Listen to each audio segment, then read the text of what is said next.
Ang LCC DTF machine ay ginagamit ng 7 beses sa isang linggo na may total of 68 meters.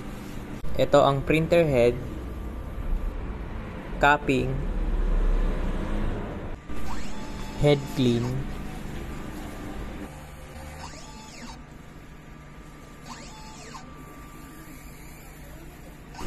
pagkatapos ay punasan ang wiper. Ito ang nozzle check.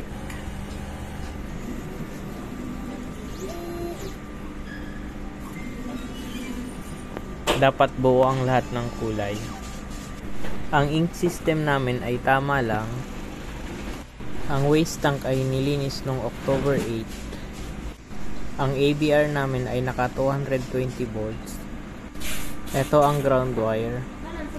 Dito naman nakalagay yung stock namin ng used ink, unused ink.